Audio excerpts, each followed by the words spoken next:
Vamos a orar, hermanos.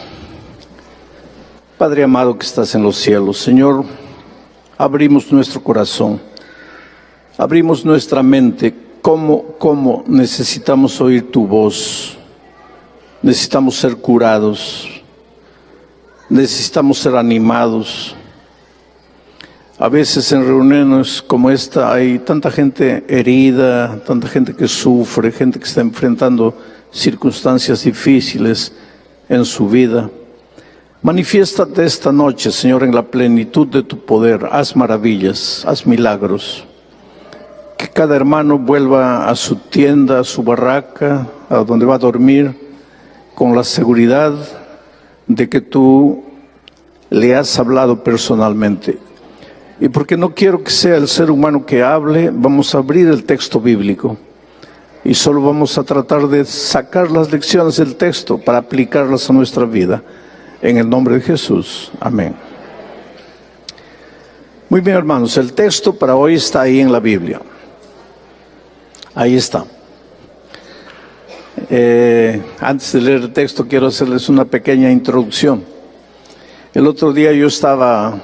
Cuando digo el otro día, no se preocupen, puede haber sido 50 años atrás, puede haber sido 20 años atrás o la semana pasada. Pero el otro día yo estaba sentado en mi iglesia, porque antes de ser pastor yo soy miembro de iglesia, tengo una iglesia donde yo asisto. Yo siempre les agradezco a los hermanos porque no me borran de la iglesia, pero nunca aparezco. Deberían borrarme por paradero desconocido, pero me dejan ahí.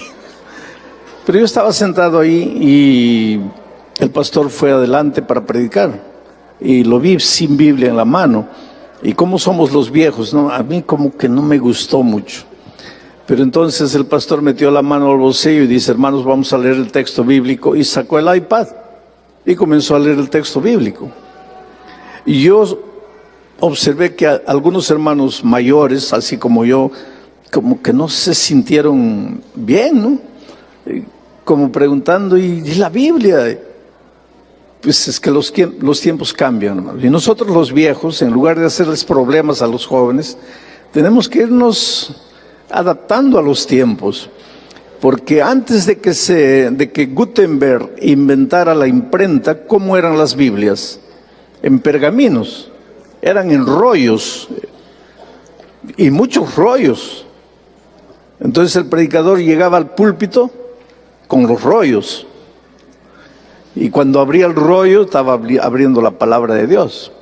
Pero después apareció Gutenberg, inventó la imprenta y se imprimió la Biblia. La Biblia es de los primeros, el primer libro impreso. Ahora yo imagino el primer día que el primer pastor atrevido llegó al púlpito ya sin rollo, sino con un libro. Debe haber sido un escándalo. Mucha gente debe haber... ¿Y dónde está el rollo? Pues ya el rollo iba a pasar a la historia, ya estábamos entrando a la etapa del libro. Y hoy día, muchos dicen, ¿y dónde está la Biblia? Pues la Biblia está en el iPad. Y hay que respetar a los jóvenes. Yo todavía llevo mi Biblia al púlpito, pero como estamos proyectando el texto bíblico para ustedes en la tela, quiero que ustedes vean palabra por palabra. Ya les he dicho que las historias de la Biblia fueron escritas no para hacer historia, sino que a través de las historias Dios nos habla. Las cosas buenas que los hombres del pasado hicieron, vamos a hacerlas. Las cosas malas que ellos hicieron, vamos a evitarlas. Es para eso que están las historias. Y yo me siento feliz porque Dios no registró solo historias de hombres buenos, registró historias de hombres y mujeres malos. Porque así nosotros, inclusive de los hombres buenos, no escribió solo las cosas buenas, escribió las cosas malas también de ellos. Y eso a mí me da esperanza, porque quiere decir que si esos santos hombres de Dios tuvieron momentos de incertidumbre, cuando la incertidumbre se apodera de mi corazón, no tengo que sentirme un pecador miserable, porque yo también soy un ser humano. Vamos al texto bíblico. Esta noche el personaje de quien vamos a predicar no tiene nombre. ¿Y por qué no tiene nombre? No sé, tal vez Dios no colocó el nombre de esta mujer, porque así esta historia podría encajarse en María, en Marta, en Josefina, en Julia, o en Pedro, en Juan, en Roberto, Ricardo. Esta es tu historia. Y la historia, el pensamiento central del mensaje es que todos nosotros necesitamos crecer en el camino de la fe. Crecer, crecer, crecer. Y que el crecimiento no termina nunca. Vamos al texto bíblico. La palabra del Señor vino a Elías y le dijo, la palabra del Señor. Yo me siento seguro cuando la palabra de Dios es abierta. Y siempre le digo a los jóvenes predicadores, y una de las actividades que Dios me ha dado ahora en estos últimos años es de dar clases en los programas de posgrado para los pastores. Y la materia, una de las materias que doy es la teología de la predicación. No es cómo predicar, porque todo pastor ya sabe cómo predicar, es la teología, o sea, lo que Dios piensa con relación a la predicación. Y lo que yo les enseño a mis alumnos es que lo primero que el predicador hace cuando llega al púlpito es abrir la palabra de Dios. ¿Por qué? Porque la palabra del Señor es que va a venir, no es la palabra del hombre.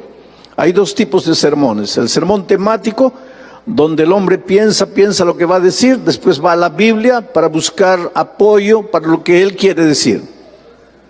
Pero existe el sermón textual bíblico, donde el predicador se despoja de sus ideas y va a la Biblia para recoger de la Biblia lo que Dios quiere decir. La palabra de Dios, la palabra en hebreo, el dabar, en griego, el logos. El logos, en el principio era el logos, la palabra era con Dios, la palabra era Dios. Cuando tú predicas la palabra, estás presentando al propio Señor Jesucristo, al dabar, al logos. Predicar la palabra es predicar a Cristo. Esto es lo que mucha gente no entiende, porque algunos hermanos dicen así, vamos a decir, un predicador cristocéntrico como Pablo en la epístola a los Colosenses, solo en la epístola a los Colosenses, que tiene 4 capítulos, Pablo menciona 18 veces la palabra Cristo y 53 otras veces palabras relacionadas con Cristo como Jesús, Jesucristo, el Señor, Él. O sea, en 4 capítulos Pablo menciona casi 70 veces Cristo, Cristo, Cristo, Cristo. Si Pablo viviera hoy, muchos entrarían al internet y le mandarían un recado. Pablo, tú predicas solo Cristo, Cristo, Cristo, y la profecía, y el mensaje del tercer ángel. Pablo, ¿qué te pasa? Pero Pablo predicaba Cristo, Cristo, Cristo. ¿Por qué? Porque Pablo era un predicador de la palabra. ¿Te acuerdas cuando le escribió a Timoteo y le dijo, predica la palabra, insta tiempo, fuera de tiempo, predica la palabra? Y predicar la palabra es predicar el dabar, predicar el logos, predicar a Cristo. No hay predicación sin Cristo. Predica lo que tú quieras, estado de los muertos, santuario, diezmo, predica de ropa, de comida, de lo que tú quieras. Pero Cristo, Cristo, Cristo. Cristo en el comienzo, Cristo en el medio, Cristo en el fin. El dabar. La palabra del Señor vino a Elías y le dijo, la palabra de Dios viene a todos, hermanos. Algunos la reciben, otros no la reciben. Algunos abren el corazón cuando la palabra viene, abren el corazón, otros cierran el corazón. Yo espero que ustedes esta noche, comenzando por mí, todos abramos el corazón a la palabra de Dios. La palabra del Señor vino a Elías y le dijo, deja este lugar y vete a vivir por algún tiempo en Sarepta de Sidón. Interesante, ¿no? Deja este lugar. Un día la palabra de Dios vino a ti, yo no sé cómo, y te dijo, deja México y vete a vivir a California por un tiempo. Y te viniste, porque la palabra de Dios te habló. La palabra de Dios habla de muchas maneras interesantes, a veces a través de las circunstancias. La revelación se revela, Dios se revela en la naturaleza, en sueños, en visiones, a través de su palabra escrita.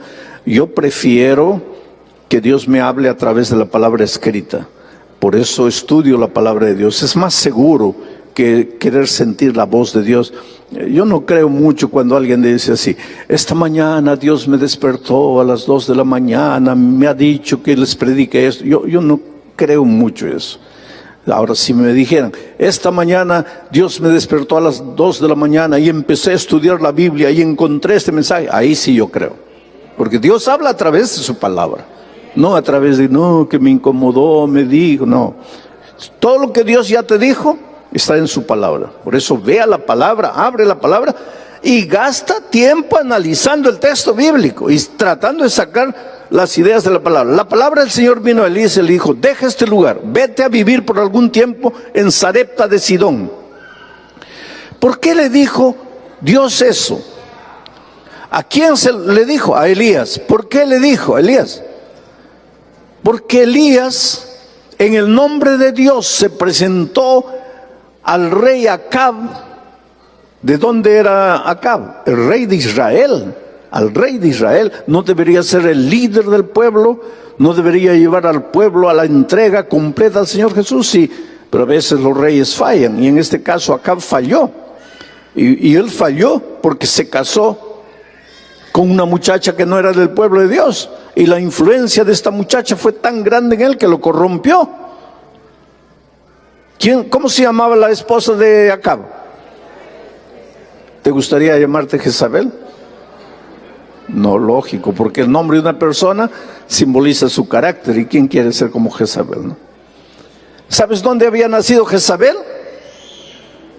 En Sarepta. Era original de Sarepta, sareptiana. Y ahora Dios manda a Elías allá a Sarepta, la tierra de Jezabel. ¿Y por qué lo manda? ¿Sabes por qué? Porque él denunció el pecado. Elías denunció el pecado del pueblo. Y como consecuencia de eso, Elías le dijo: para que tú me creas, no va a llover. Y dejó de llover. Y entonces Elías fue, se escondió en una cueva, porque si iba a dejar de llover, iba a dejar de llover para los malos, pero también para los buenos. Eso es lo que te digo, hermano. Si por desgracia un avión se cae, van a morir los malos, pero los buenos también van a morir. Los que no querían saber nada con Jesús van a morir, pero los que dentro del avión tenían una vida bonita de comunión con Cristo también van a morir. Es que mientras vivamos en este mundo, siempre los problemas, las dificultades son para todos. La crisis viene para todos, la falta de empleo viene para todos, pero Dios para sus hijos siempre provee. Siempre hay una cueva. Y siempre manda un cuervo. Y siempre manda pan. Y siempre manda gluten. A veces no sabemos qué hacer con el versículo que dice que Dios le mandó un cuervo llevando pan y carne. Tendría que decir gluten ahí. Entonces no, pero es que ellos todavía no tenían la luz completa, por eso dice carne. No, hermanos, dice carne porque dice carne. Ahora cuidado, yo no estoy diciendo coman carne, cuidado. No interesa qué era. Lo que interesa es que Dios se preocupa por sus hijos. Lo que interesa es que Dios sabe lo que estás pasando, lo que estás viviendo. Querido, tú puedes estar en medio de esta multitud. En Brasil tenemos una manera interesante de saludarnos. ¿Tudo bem? Tudo bom. ¿Tudo bom? Tudo bem. Es decir, si alguien te saluda en Brasil, ¿tudo bem? Tú tienes que responder, tudo bom. Y si el otro te saluda, tudo bom, tú tienes que responder, tudo bem. Tudo bom, tudo bem. Tudo bem, tudo bom. Está tudo mal, mas tudo bem. Esa es la tragedia de las multitudes. Estás llorando por dentro aquí. Tú estás aquí, pero tu corazón está sufriendo. ¿Por qué? Porque tu hijo, tú sabes que tu hijo está en las drogas, pero tu cuerpo está aquí. Estás sufriendo. Y cuando todos se ríen, cuando todos están felices, tú, a veces en tu corazón, nadie es capaz de entender lo que yo siento. Sí, nadie, en este mundo nadie. pero Jesús sabe. Y Jesús tiene una cueva para ti, para que te escondas en la cueva. Y ahí no te va a faltar agua y no te va a faltar pan, porque Él te va a llevar. Pero un día se secó el agua, porque se secó el agua para todos, no llovía. Y ahora que se secó el agua, Dios le da esta orden a Elías: levántate y ve a Sarepta, porque ya he dispuesto que una viuda que allí vive te dé de comer. ¿Sabes? Yo soy fascinado con lo que Dios hace. Ya he dispuesto. Sarepta estaba lejos, él tenía que caminar mucho de donde estaba, porque él estaba enfrente al Jordán. Y tenía que ir hasta Sarepta, cerca de Sidón. Camino lejos. Y Dios le dice: ve, yo ya he dispuesto. Y es decir, la solución ya existe, tú no la ves, pero ya está. ¿Te acuerdas cuando Agar estaba en el desierto y su hijo estaba muriendo? ¿Ah? Y Dios le dice, porque Agar dijo: ya no quiero ver a mi hijo morir. Entonces lo dejó ahí, se fue a llorar allá, y Dios le dijo: Agar, levántate, ¿por qué estás llorando? Señor, mi hijo está muriendo. No, levántate, toma al muchacho por la mano. Y entonces dice el texto bíblico: y Dios abrió los ojos de Agar y vio un pozo de agua. El pozo estaba allí, el agua estaba allí, pero él no lo ve. Agar no lo veía. ¿Por qué no lo veía? Porque sus ojos estaban llenos de lágrimas. Entonces, querido, para de llorar, sécate las lágrimas, vete a Sarepta, porque yo ya he dispuesto la solución para tu problema. En este momento no tienes que comer, no tienes cómo pagar. La migra está cazando ahí a los que no tienen los documentos legales. ¿Estás asustado? Calma. Yo ya he dispuesto la salida. Sí, pero ¿qué? Ahí que está pues la fe. Sí, Señor, pero dime, ¿cuál es la salida? No, pues no, vas a tener que ir a Sarepta.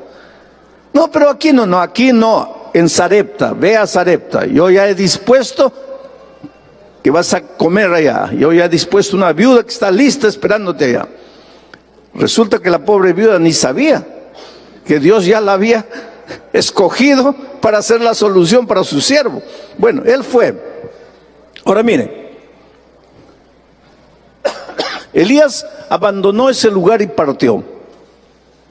Podríamos forzar el texto bíblico si dijéramos que para que tus problemas acaben, tú tienes que abandonar y partir.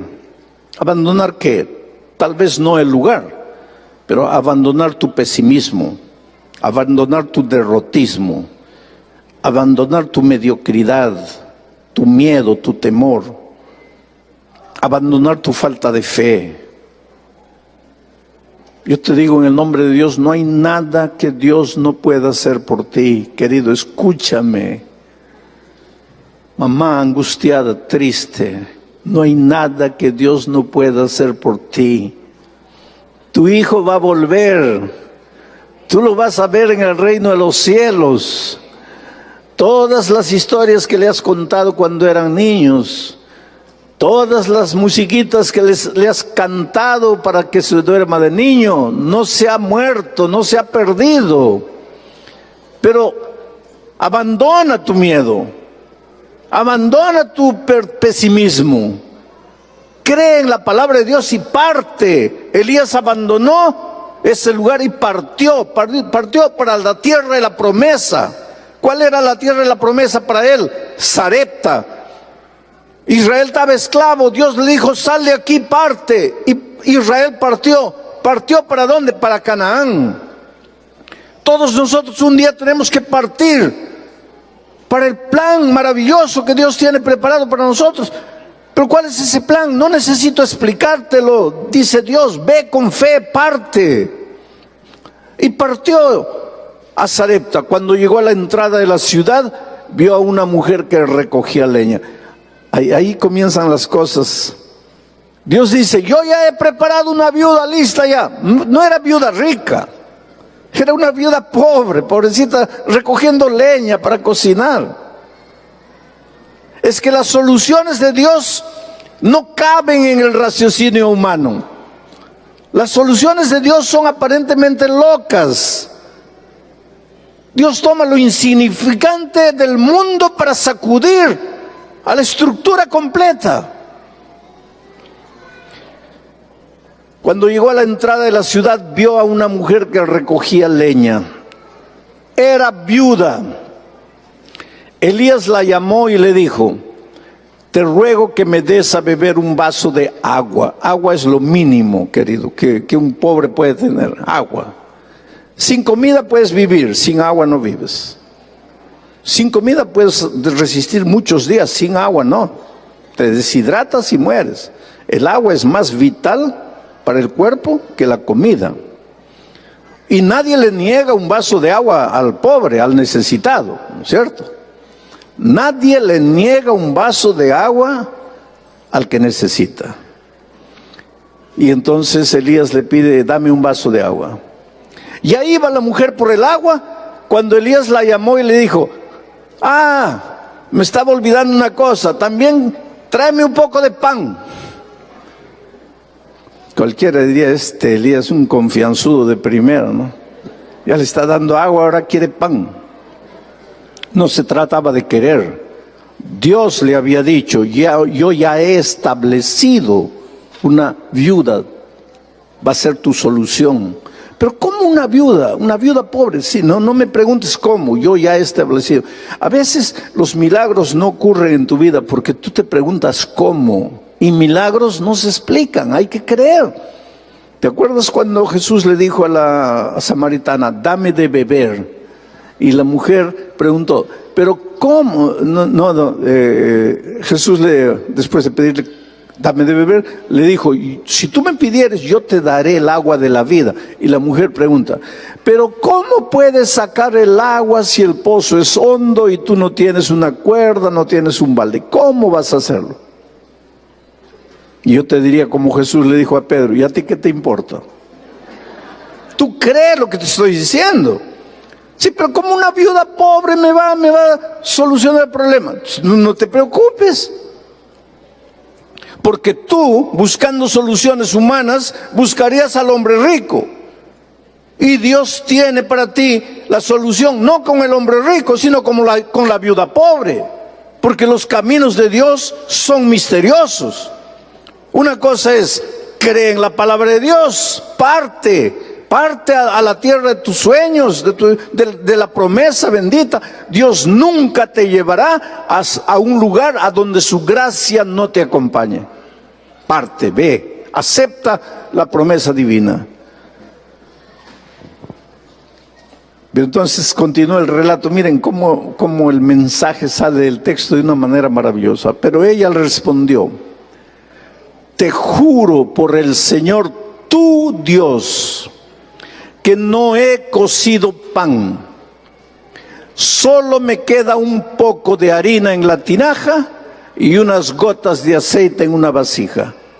Con los leños que me viste recoger, voy a cocer el último pan para mi hijo y para mí.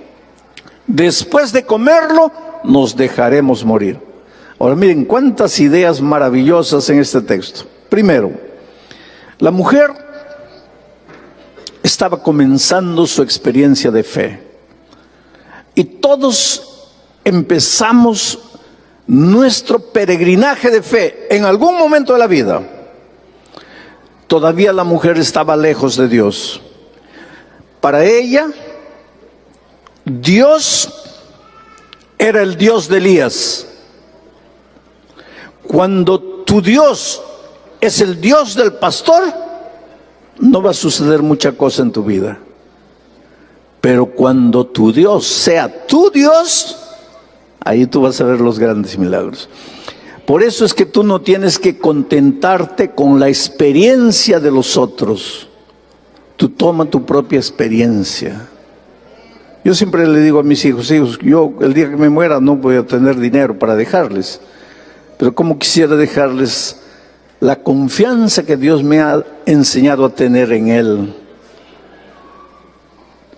Hay unas cosas tan interesantes que yo he aprendido a confiar en Dios ya. La vida a golpes y me ha enseñado a confiar. El otro día tenía un compromiso aquí en los Estados Unidos. Tenía que llegar sí o sí. Yo estoy sentado en el aeropuerto de San Pablo cuando dicen el viaje fue cancelado, no saldrá más. Todo el mundo corrió ahí a la fila a formar para reclamar, para ver cómo iba a salir.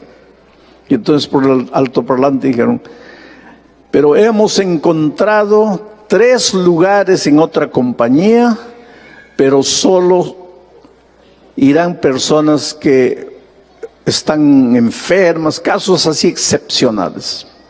Todos corrieron a la fila. Yo me senté y dije, Dios mío, si tú quieres que predique, pues iré. Y si no quieres que predique, debes tener otra persona para predicar. Yo me quedaré tranquilo. Me senté, a la gente se mordía y una fila gigantesca, el vuelo cancelado. Yo sentado tranquilo y de repente por el parlante, señor Alejandro Bullón, voy. Y la muchacha me dice en voz bajita, le hemos conseguido un vuelo, corra que el vuelo está saliendo, es en el otro terminal. Salí corriendo, llegué aquí. He aprendido a confiar en Dios, porque es mi Dios. ¿Cuántas veces yo erro, hermanos? Pero cuando llega la noche me agarro de mi Dios y lloro a mi Dios y le abro mi corazón a mi Dios. Pero yo quisiera que mi Dios sea tu Dios. Y eso es lo que le digo a mis hijos. Hijos, ¿cómo quisiera que mi Dios sea el Dios de ustedes? Busquen a Dios. ¿Cómo? Mañana en la mañana vamos a ver los instrumentos para buscar a Dios, para caminar con Dios. Pero esta pobre mujer todavía dice, tu Dios. El día que tú digas tu Dios, eso no te sirve mucho. El Dios de los otros tiene que llegar a ser tu Dios. Mira, pero ella le respondió, te juro por el Señor tu Dios que no he cocido pan. Ahora, si Dios no es tu Dios, ¿qué va a pasar? Solo me queda un poco. Si Dios no es tu Dios, se va a apoderar de ti el complejo del nada o el complejo del poco. ¿Quién soy yo? No soy nada, no soy nadie, no tengo nada. ¿Cómo nada? ¿Alguna cosa? No, nada. Ese complejo del nada es terrible, hermanos. Cuando Moisés llegó al Mar Rojo, una montaña imposible de subir, de otro lado otra montaña imposible de subir, delante un mar imposible de ser cruzado, atrás un ejército imposible de ser derrotado. Ay, Dios mío. Y Dios le dice, ¿qué tienes en la mano? Nada. ¿Cómo nada? Nada. ¿Qué tienes en la mano? Pues un palito. Entonces no digas nada. Levanta la vara. ¿Pero para qué, Señor? No preguntes, levanta la vara. Moisés levanta y el mar se abre. ¿Cuánto tienes en el bolsillo en ese momento? Nada. Ahora, cuidado. ¿Cómo que nada? Pero cuando tu Dios no es tu Dios, ahí pues nada. No tengo nada. Solo me queda un poquito de harina. Dice poco, ¿no? Pero el peruano diría poquito. Los peruanos usan todo de diminutivo, ¿no? Hazme un favorcito, un poquito. Así somos los peruanos. Solo me queda un poco de harina en la tinaja, unas gotas de aceite en una vasija. Con los leños que me viste recoger, voy a cocer el último. Pobre, ¿no? Cuando tu Dios no es tu Dios, pues no tengo nada, tengo un poco, unas gotitas, el último, pues porque tu Dios no es tu Dios. Porque cuando Dios pasa a ser tu Dios, ahí, entonces mira la actitud de una mujer sin Dios. Poco de aceite, pocas gotas, voy a cocer el último pan para mi hijo. ¿Y después? ¿Y después qué? La muerte. Querido, la muerte no es salida para nadie. La muerte no es salida para nadie. Ahora, yo sé que eres un ser humano y que muchas veces en la vida tienes ganas de morir. Presidente de mi país, hace pocos meses, miró para aquí, no había salida, no hay salida, no hay salida, no hay salida. Agarró un revólver, se dio un tiro. Hoy día prendieron a otro presidente del Perú. Parece que todos los presidentes van presos ya. Ya hay uno ya preso. La muerte no es salida, querido. La muerte no es salida. Pero pastor, yo no veo luz. Yo sé que no ves luz. Pero la muerte no es salida. De repente en tu casa, en la soledad de tu casa allí, tal vez en el otro continente, ya 1 de la mañana, 2 de la mañana, estás sentado en tu computadora mirando este programa, oyendo este sermón. Destruido, desesperado, no hay salida, solo la muerte. No, querido, en el nombre de Jesucristo yo te digo, la muerte no soluciona nada, pero Dios tiene que ser tu Dios, y cuando Dios sea tu Dios, ahí tú vas a ver lo que va a suceder. Sigamos con el texto bíblico. Pero Elías le dijo, no tengas miedo. Ese es el problema. Es que cuando Dios no es tu Dios, se apodera de ti el miedo. No me queda nada, solo la muerte, un poquito de unas gotas de aceite, un poquito de harina, pues entonces solo la muerte. Pero lo que tú no te das cuenta es que el miedo te oscurece el entendimiento. No ves, no te das cuenta, hay salida para todos los problemas, pero tienes que tener confianza en Dios. Cuando llega la confianza, desaparece el miedo. ¿Te acuerdas de los discípulos en alta mar, aquella noche que se estaban hundiendo? Ay, estaban con tanto miedo, tanto miedo que cuando Jesús apareció, ¿qué dijeron? Es un fantasma, un fantasma. Mira, puro miedo. Jesús apareció. ¿Calmó la tempestad? No la calmó. Pero el miedo desapareció. Porque ¿qué dijo Jesús cuando llegó? Soy yo, no tengan miedo. El miedo desapareció, y una vez que desapareció el miedo, Pedro dijo, Señor, si eres tú, manda que yo vaya a ti por sobre las aguas. Y Jesús le dice, ven. Y Pedro saca el pie del piso y pisa en el agua y no se hunde. Tú serás capaz de andar por encima del agua cuando el miedo desaparezca de tu corazón. Cuando Adán y Eva pecaron, lo primero que Dios colocó en el corazón de ellos fue el miedo. ¿Por qué? Porque sabía que con el miedo ellos estarían arruinados para el resto de la vida. El miedo destruye. Por eso Elías le dice a la mujer, no tengas miedo. Ve, haz lo que quieres hacer, el pan, para que tu hijo coma. Pero antes de que tu hijo coma y que tú comas, cuece una pequeña torta bajo el rescoldo y tráemela. Después cocerás pan para ti y para tu hijo. Ahora no era Elías, querido, era Dios hablando a la mujer en nombre de Elías. Y Dios le dice, hijo, tienes que traerme a mí primero. Pero si no me queda nada, tienes que traerme a mí primero. Tú después vas a ver lo que va a suceder. Ahora, querido, estaré predicando esta noche para alguien que no está siendo fiel a Dios devolviéndole el diezmo, porque tu argumento es, pastor, es que no me alcanza. En el nombre de Dios te digo, sigue la receta de la mujer. Dale a Dios lo que es de Dios. Y después te vas a asustar con lo que te va a pasar. Dios es Dios de milagros. Cuando Dios te pide, no es porque Él necesite. Cuando Dios te pide, es porque tú necesitas. A la mujer samaritana le dijo, dame de beber. dame de beber. ¿Qué beber? ¿Qué tenía la mujer? ¿Quién era él? Dios, Cristo, el creador de todas las fuentes de las aguas, de todos los ríos, de todos los océanos. ¿Qué le va a decir a una mujer, dame de beber? Pero cuando Dios le dijo a la mujer, dame de beber, no es porque él necesitaba, es porque la mujer necesitaba. Y cuando Dios te dice, dame lo que es mío, no es porque él necesite,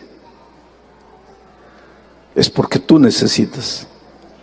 Pero la medida en que Dios te va a dar es la medida en que tú le das a Dios. No tengas miedo de ser fiel. Sé fiel. Y tú vas a ver las maravillas que van a suceder en tu vida. Ahora, cuidado. No seas fiel para que Dios te dé más. Porque si eres fiel para que Dios te dé más, vas a perder lo que le has dado a Dios, porque no te va a dar más.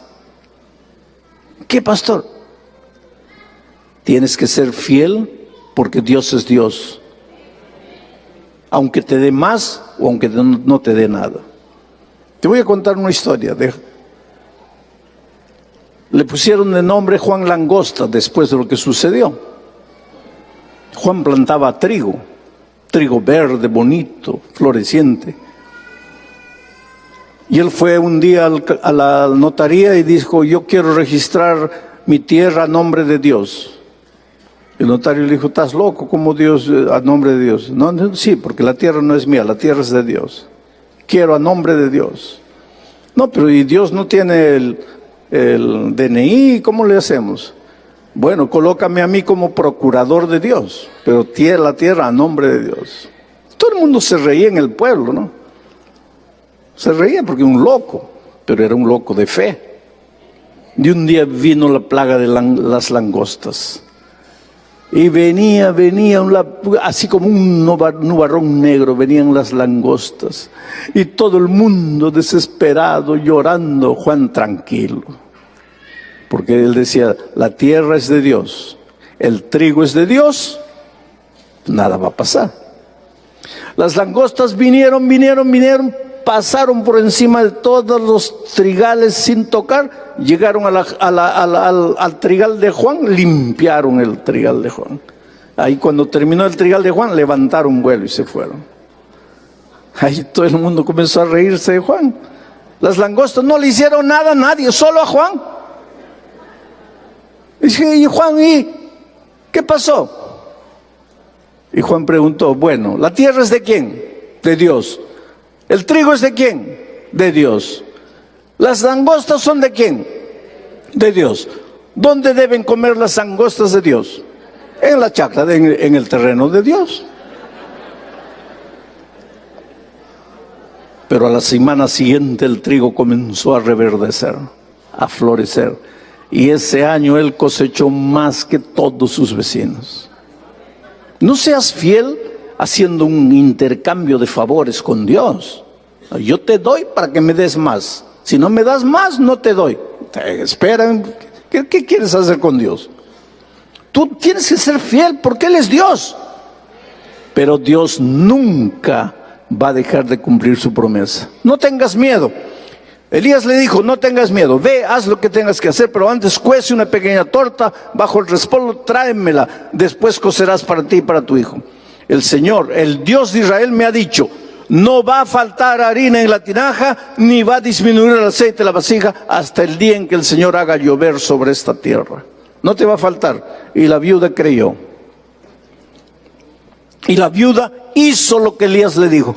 Por favor, querido, en tu propia vida, haz lo que el Señor te dice. Porque tú nunca pierdes cuando haces lo que Dios te dice.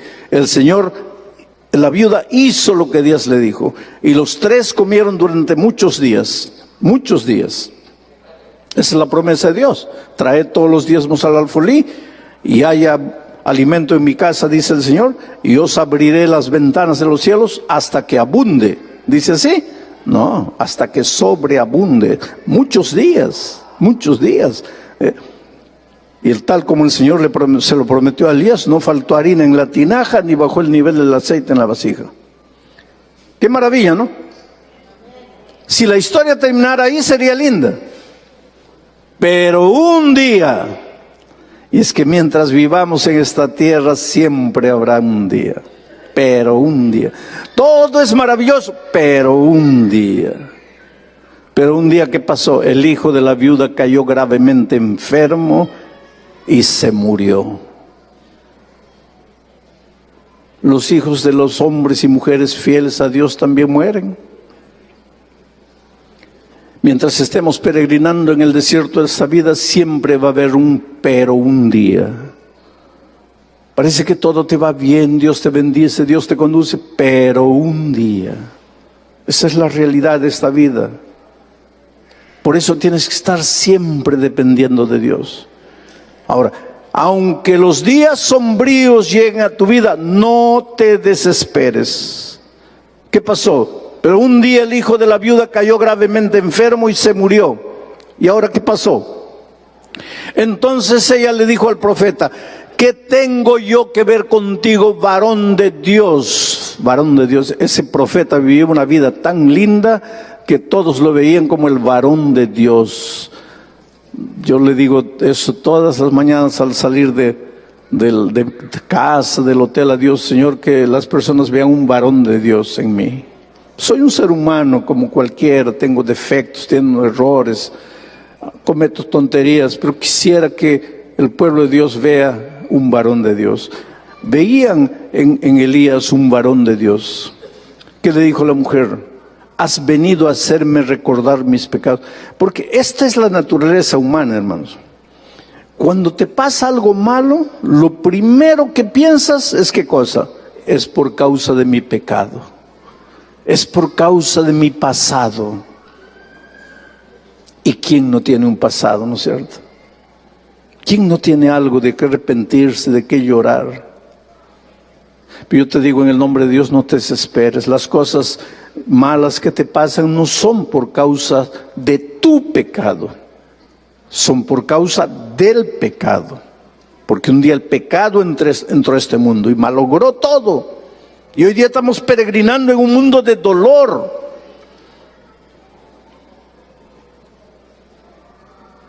Levanta la cabeza. ¿Sabes por qué? Porque cuando Dios te perdona, te olvida, se olvida. Dice que a veces nosotros llegamos a Dios en la noche, después de haber cometido la misma tontería de siempre, y le decimos: oh Dios mío, perdóname, yo aquí estoy otra vez delante de ti. Y Jesús te mira y pregunta: ¿otra vez? ¿Por qué otra vez? Es la primera vez que te estoy viendo. Porque cuando Dios te perdona, se olvida. Todo lo que pasó, pasó. Esta noche, ahorita, eres hombre nuevo, mujer nueva. Lo que pasó, pasó. Cree en Dios, confía en Dios. Yo estaba predicando en el Estadio Nacional de Lima. 45,000 personas todas las noches. Era junio, frío. Un guerrillero del Sendero Luminoso, con un gorro aquí, una bufanda, lentes oscuros en plena noche, atormentado por su conciencia, porque él no entró para escuchar el Evangelio, entró para estar ahí vigilante a todas las que eran los tiempos de los guerrilleros allá en Perú. Pero el Evangelio tocó su corazón, lo sacudió. Y él dice así: pastor, yo todo lo que hice, lo hice soñando con un nuevo Perú.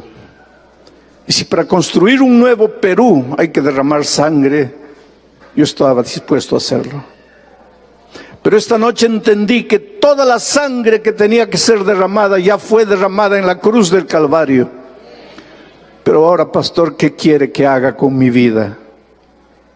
¿Qué quiere que haga con las vidas que destruí?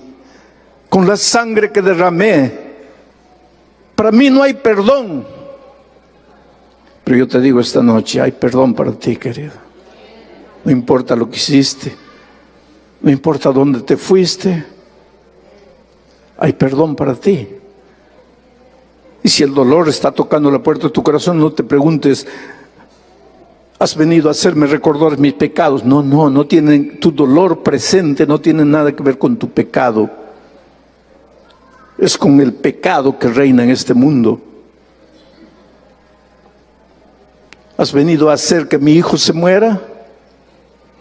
Y Elías le dijo, déjame ver a tu hijo.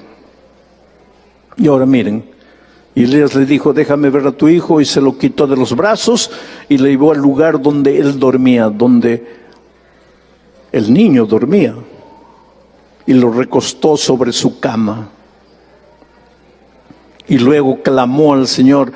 Aquí, solo de este clamor al Señor podría predicar un sermón entero. Clamar, no era orar, clamar. Derrama tu alma, querido, llora delante de Dios. No quieres que nadie te vea, cierra la puerta de tu cuarto, métete ahí en la cama, solito, llora delante de Dios, sin miedo.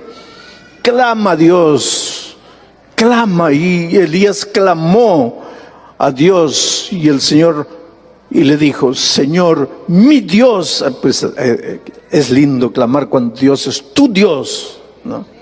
Señor, mi Dios. ¿Acaso a la viuda que me hospedó en su casa y que me dio de comer, vas a afligirla dejando morir a su hijo? ¿Vas a permitir que el diablo salga victorioso? ¿Vas a permitir que el diablo destruya a este muchacho? Tú eres mi Dios. Tú no conoces derrota. Tú puedes hacer maravillas, oh Señor, haz maravillas. Dicho esto, se tendió sobre el niño 3 veces mientras clamaba, continuaba clamando al Señor con estas palabras: Señor y Dios mío. No te olvides de eso. Señor y Dios mío, mi Dios, mi Señor, Señor, mi Dios, te ruego que le devuelvas la vida a este niño. Y el Señor oyó su petición, y el alma del niño volvió a su cuerpo. No es que el alma se había ido, la conciencia del niño volvió a su cuerpo y el niño recobró la vida. Entonces el profeta tomó al niño y lo llevó a su madre y le dijo: mira, tu hijo está vivo. Querido, clama a Dios, llora delante de Dios, haz de Dios tu Dios. Señor, mi Dios, clama por tu hijo, y en cualquier momento tu hijo va a entrar por las puertas y te va a decir: mamá, papá, regresé. Estoy herido, pero regresé. Cargo las marcas del pecado en mi vida, pero estoy aquí. Al Dios que me enseñaste cuando era niño, al Dios que me mostraste.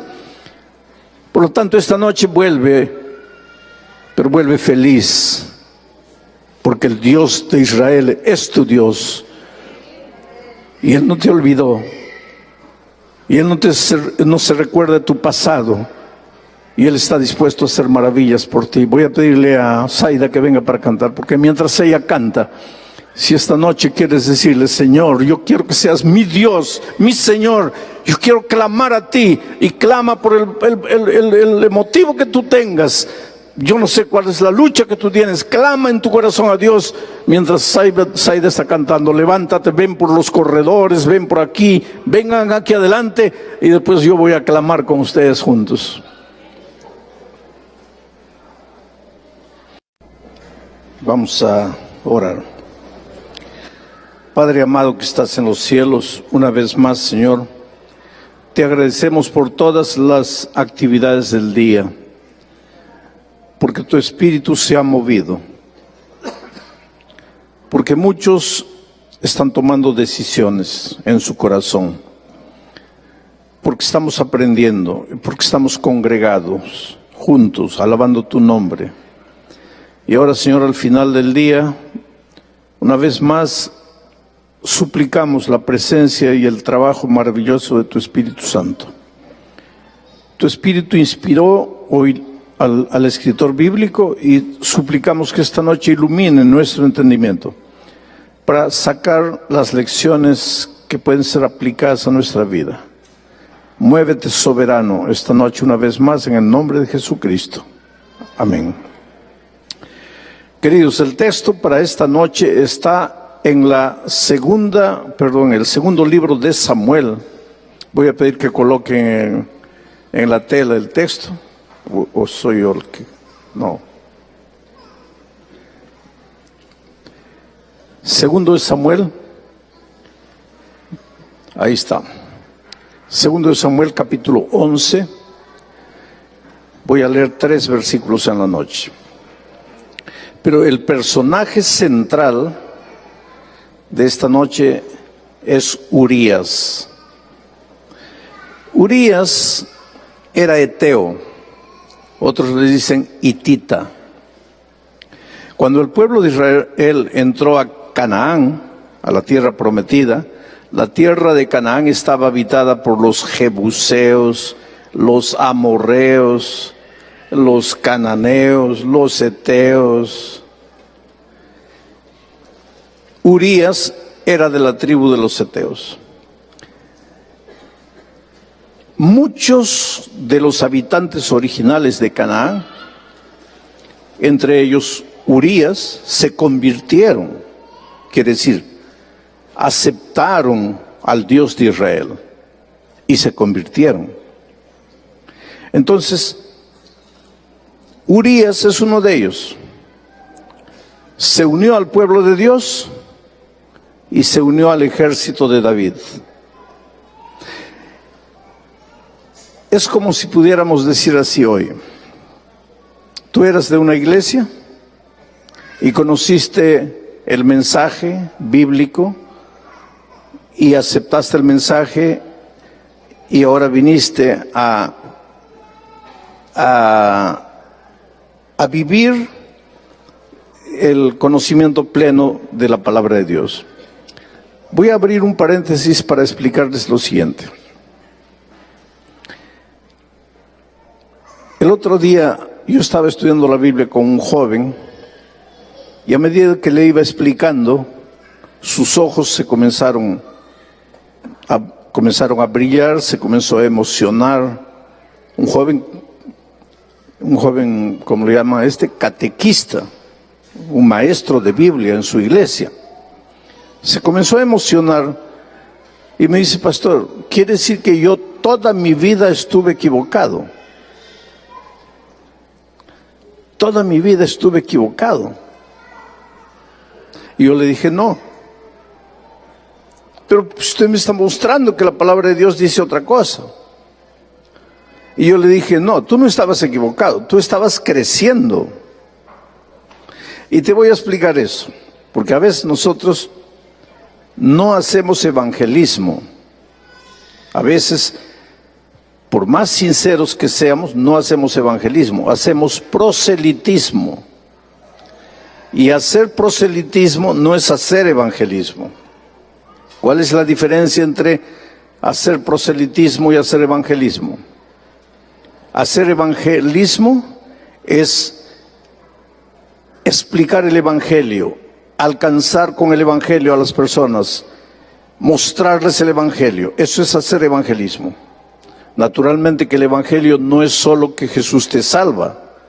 El evangelio te enseña lo que Jesús hizo por ti y te enseña el camino en que debes andar. Ese camino en que debes andar es la doctrina. Entonces, cuando tú haces evangelismo, tú presentas el evangelio, pero no es solo el perdón de Dios, sino también las enseñanzas de Dios, donde está todo el cuerpo doctrinal. Pero hacer proselitismo es otra cosa. ¿Qué es? Probarte que tu iglesia es falsa y que mi iglesia es verdadera. Eso es hacer proselitismo. El proselitista no tiene un concepto correcto del evangelio. Él parece más jugador o fanático de fútbol. Tú eres de las Chivas no valen. Yo soy de las Águilas, vente para las Águilas. Tú eres de la Alianza no vale, vente para la U. Tú eres del Boca Junior, el Boca Junior no vale, vente para el River Plate. Tú eres bautista, no, vente al adventista. Tú eres católico, vente al adventista. Eso es hacer proselitismo. Esa no es la misión que Dios nos dio. La misión que Dios nos dio es evangelizar, es presentar el evangelio redentor. Solo que al presentar el evangelio redentor, pues sucede una cosa interesante. Tú vas mostrando también el plan de Dios para tu vida. Yo me podría pasar toda la noche contándoles historias. Háganme recordar del joven este que comenzó a ponerse triste y me dijo estoy equivocado. Bueno, hace muchos años atrás, muchos años atrás, cuando yo era un joven, trabajé en la selva de mi país, en la Amazonía. Y ahí en la ciudad había una casita parroquial al lado de una pequeña iglesia católica. Y al ladito la casa parroquial donde vivía el párroco que cuidaba de la iglesia de ellos. Y mi esposa un día me dice, ese padre vive solito, ¿quién le cocinará? ¿Cómo vivirá solo? Porque la mayoría de los que vivían ahí eran nativos o colonos, él estaba solito ahí. Entonces mi esposa me dice un día, ¿por qué no le invitas a cenar? Yo voy a preparar una rica cena, tráelo a cenar. Entonces me acerqué y le digo, hola. Él me dice, hola. Me miró medio asustado, ¿sí? Porque él sabía quién era. Yo. Él sabía que yo era el pastor y yo sabía que él era el párroco. Le digo, mira, yo vine con una invitación de mi esposa. Quisiera cenar esta noche en casa. Él se quedó así medio asustado, ¿no? Que el pastor adventista lo estaba invitando a cenar en su casa. Me dice, sí, voy. Y en la noche llegó trayendo una botella de vino. El vino que él usaba en la comunión, en la misa del domingo, pero él se trajo para la cena. Y bueno, comenzamos a cenar, a conversar antes de comer, pues nosotros hacemos una oración, ¿no? Agradecemos a Dios. Le dije, ¿me permites agradecer a Dios? Sí, oramos. Y él me dice, ¿no vas a abrir la botella de vino? Digo, sí, yo la voy a abrir. Y le serví. ¿Y para ti? No, es que yo no bebo alcohol. Ah, no sabía, discúlpame, porque si hubiera sabido no hubiera traído. No, pero tú bebe, tranquilo, no hay problema, pero yo no bebo. En resumen, nos hicimos amigos. Amigos. Porque no fue la única vez que vino. Vino otra vez. Vino muchas veces. Nos hicimos amigos. A tal punto que yo le dije, mira, a veces yo viajo y me llevo a mi esposa. Si tú quieres, entra a la casa, come lo que hay para comer. A ese punto llegamos. Amigos. Un día, porque después de la comida venía la tertulia, hablábamos, conversábamos de todo menos de religión. Nos hicimos amigos. Pero un día él me dice, Alejandro, yo te estoy observando a ti y a tu esposa. Ustedes son personas buenas. Tú eres un hombre bueno. Te voy a hacer una pregunta, no sé si te vas a incomodar con la pregunta. Si tú eres un hombre tan bueno, ¿por qué te has desviado de la iglesia? Le digo, mira, yo estaba esperando que tú me hicieras una pregunta parecida hace mucho tiempo. ¿Tú quisieras estudiar la Biblia conmigo? ¿Cuál Biblia? La Biblia. Sí, pero hay muchas Biblias. Le digo, no, hay solo una Biblia. Hay muchas versiones, pero todas las Biblias son la Biblia. Tú traes tu Biblia y yo saco mi Biblia y vamos a comparar, es la misma. Pero ¿quieres estudiar conmigo la Biblia? Ahí comenzaron los estudios bíblicos. Y comenzamos a estudiar. ¿Tú crees que el primer tema que voy a estudiar con él va a ser Apocalipsis 13? No, solo si yo estuviera loco. ¿Para qué voy a entrar peleando? Pues voy a entrar hablando de los temas que él acepta y que yo también acepto. De los temas comunes, y tenemos muchos temas en común. Y comencé a hablar de Jesucristo. Un hombre sincero, honesto, se emocionaba. Y me dice, pero mira, tú conoces mucho la Biblia. Le digo, pues he estudiado teología. ¿Que ustedes los pastores estudian teología? Le digo, claro. Yo pensé que ustedes eran así de los hermanos, salía uno y ya era pastor. No, nosotros vamos a una universidad, estudiamos teología, hacemos maestría, hacemos doctorado. Y mira, y él me comenzó a contar cómo era la vida de él, cómo había estudiado, sus sueños. Me dijo que se sentía triste, le leí algunos versículos. Fuimos estudiando. Hasta que un día pues llegamos a Apocalipsis 13. Y comencé a mostrarle, mira, esta bestia que está descrita aquí tiene el apoyo del dragón. ¿Quién es el dragón? Lo llevé a la propia Biblia. Lee este texto. ¿Quién es el dragón? La serpiente antigua, que se llama Diablo y Satanás. Entonces, ya no te queda duda que el dragón es el diablo. Sí, correcto. Pero este dragón le da fuerza a la bestia. Ahora vamos a descubrir la bestia. ¿Quién es la bestia? Y comenzamos a leer las características de la bestia. Yo nunca mencioné a ninguna iglesia. Es que algunos hermanos adventistas se ponen nerviosos conmigo porque no ataco a las iglesias, porque no le doy palo a las iglesias. Pero yo te mostraría la cantidad de personas que han venido a Cristo y están en la iglesia porque nunca les di palo, porque los amé, porque con amor les voy abriendo los ojos a las verdades. Y es lo que hice esa noche. Le dije, ¿conoces un poder que hizo esto en la historia? ¿Conoces un poder que hizo esto? ¿Conoces un conor? Y yo lo veía a él temblando, las manos le temblaban. Y de repente se agarró la cabeza y me dice, Alejandro, no me digas, no puede ser. ¿No puede ser qué? No es verdad. No es verdad que yo no te estoy diciendo este o este. Tú estás sacando tus conclusiones delante de la palabra de Dios y no con mi Biblia, con tu Biblia. Pero no es verdad.